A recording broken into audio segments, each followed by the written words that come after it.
Hello, Friday, World Economic News, and let's start in the United States of America. Out of Balance, this one's called. A Harvard business prof and a behavioral economist recently asked more than 5,000 Americans how they thought wealth is distributed in the United States. Most thought that it's more balanced than it actually is. Asked to choose their ideal distribution of wealth, 92% picked one that was even more equitable. And that's at the bottom bar across there. The top 20%, the rich bastards in yellow, going down to the poor folk in dark blue. And that's how the 5,000 Americans on average wanted it to be, or thought it would nice that it would be like that.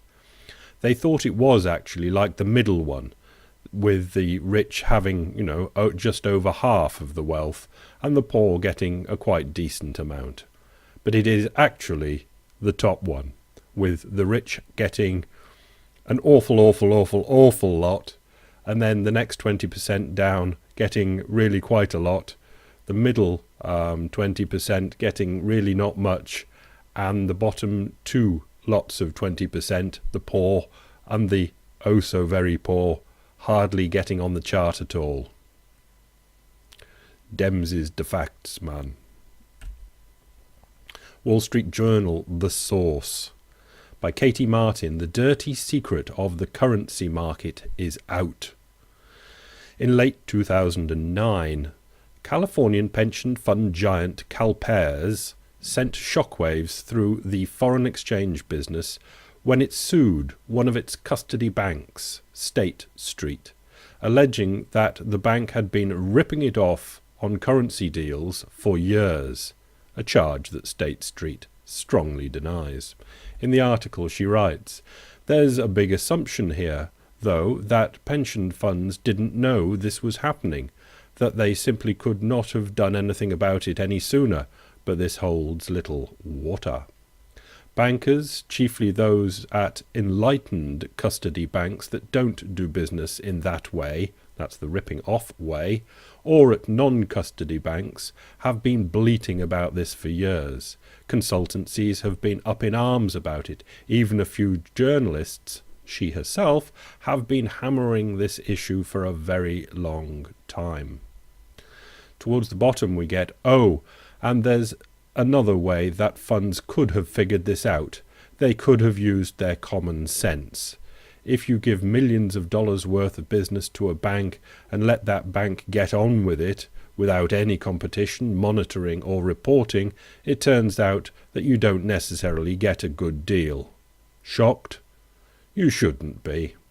The banks have a case to answer in all this, for sure, but so do the funds. Either they didn't know about all this, in which case, why not? Or they did know, and they chose to do nothing about it. Again, why not? Not all of these funds represent your money in the best possible way, probably because it's your money and not theirs. This is from the Mercury News. Fremont's high-flying Solyndra hits a rough patch. Fremont Solar maker Solyndra has had a short but stormy history. Less than a year ago, President Barack Obama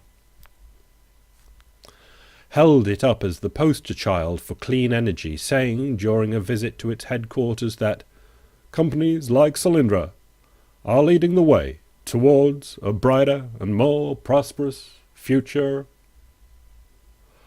But now, despite having raised more than $1 billion in venture capital and receiving $535 million in loan guarantees from the Department of Energy, Solyndra is struggling and analysts can't see a way forward.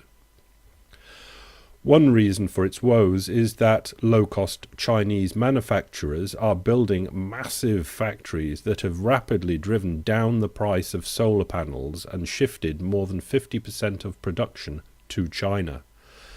But Solyndra's technology may also be the problem. Several analysts question whether it ever will capture more than a narrow niche of the market.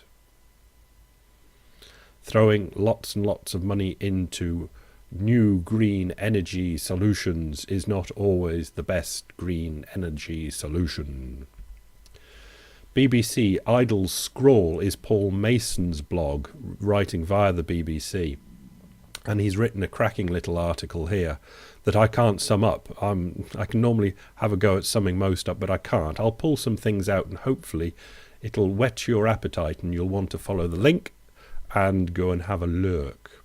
He starts with movements in the exchange rate between one currency and another have become the great unmentionable in the macroeconomic policy.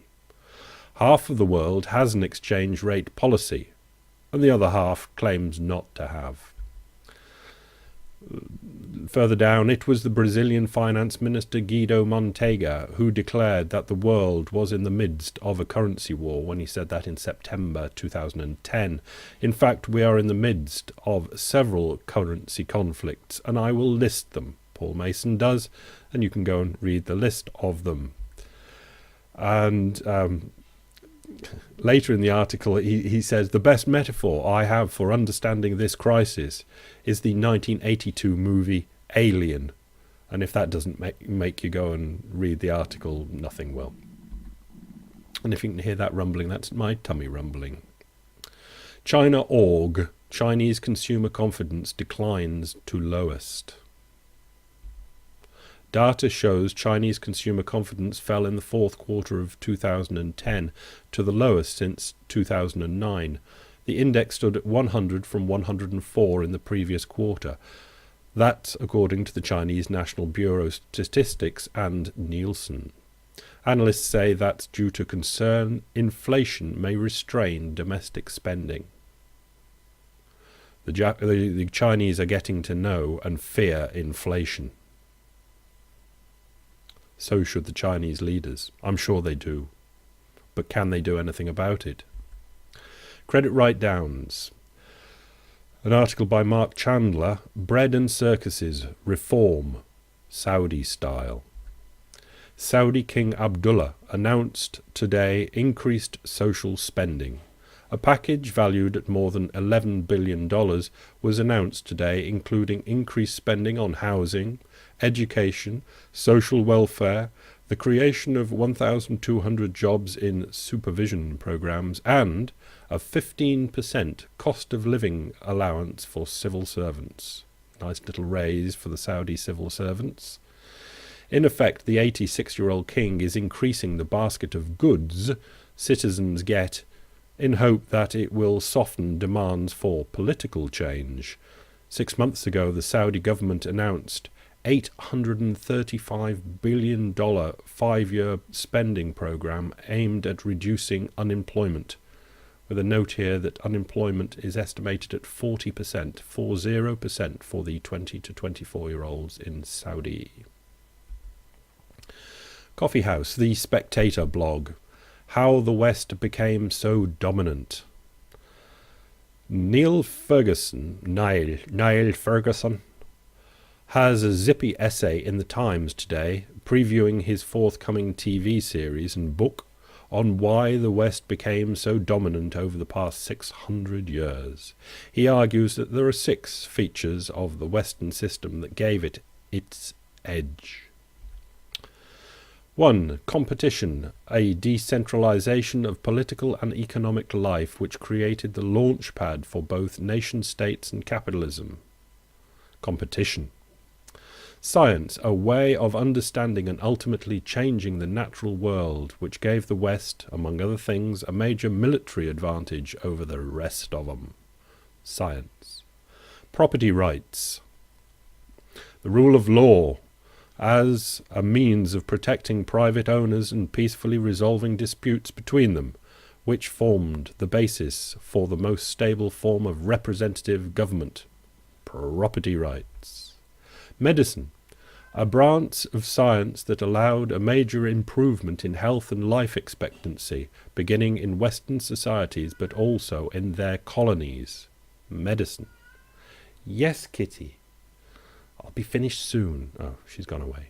The consumer society, a mode of material living in which the production and purchase of clothing and other consumer goods play a central economic role, and without which the Industrial Revolution would have been unsustainable. The consumer society. That's what we're being rammed down our throats all the time now. The work ethic. Hey. A moral framework and mode of activity derivable from, among other sources, Protestant Christianity, which provides the glue for the dynamic and potentially unstable society created glue for the dynamic and potentially unstable. Yeah, all societies are potentially unstable, but if there's a good work ethic, then they will hold together and prevail against entropy.